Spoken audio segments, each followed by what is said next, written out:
Russia says the United States is seeking to divide Syria. During a meeting with his Iranian and Turkish counterparts in Moscow, the Russian foreign minister said that statements about supporting the territorial integrity of Syria are only words that apparently cover plans for reformatting the Middle East and plans for dividing Syria into parts. Moscow insists that the US has no grounds to have a military presence in the war-torn country without the permission of the Syrian government. It also blames Washington for not being open about its true objectives in Syria. American troops are continuing their presence in the country even after Donald Trump promised to pull out of Syria soon. What the US seems to be doing now is going to create a zone, a frozen conflict, such as what has been witnessed in other parts of the world.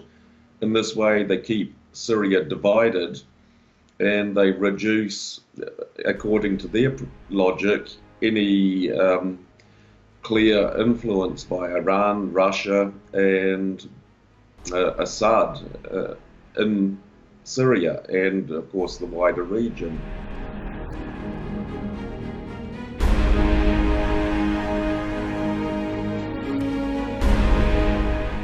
Lavrov pointed out that the US, the UK and France are ignoring international law after recent missile attacks in Syria. On April 14th, they targeted suspected points following an alleged gas attack by government forces on the town of Douma outside Damascus. The war on Syria has provided a proper opportunity for new actors like France to appear on the global stage once again. Since the beginning of his presidency, Macron has been struggling to define a policy on Syria. Political observers say Paris is now pursuing an ambitious foreign policy by trying to restore its influence in the Middle East and across the world. I think that there could be this replaying of this facade that was tried in Libya, where the US tried to project itself as leading from behind.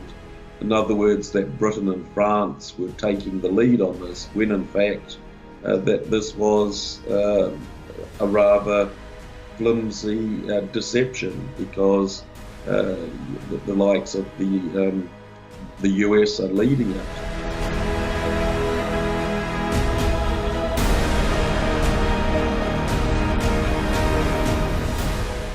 Meanwhile, the Turkish foreign minister has criticized the United States for supporting Syria's main Kurdish militia, which now controls much of northern and eastern Syria.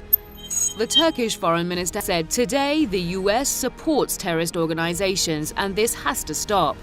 Ties between Ankara and Washington have been strained by Washington's support for the Syrian Kurdish YPG militia. Turkey views the group as an arm of the Kurdistan Workers' Party, the PKK, which Ankara considers as a terrorist group. This is a dangerous game which they're playing because, on the one hand, it might be useful in the short term for the US in order to keep Syria split, but in the medium to long term, the relations with Turkey are going to suffer greatly as a result. Also, one needs to keep in mind the history of what happens to proxy groups that the US supports. They don't usually have a happy ending.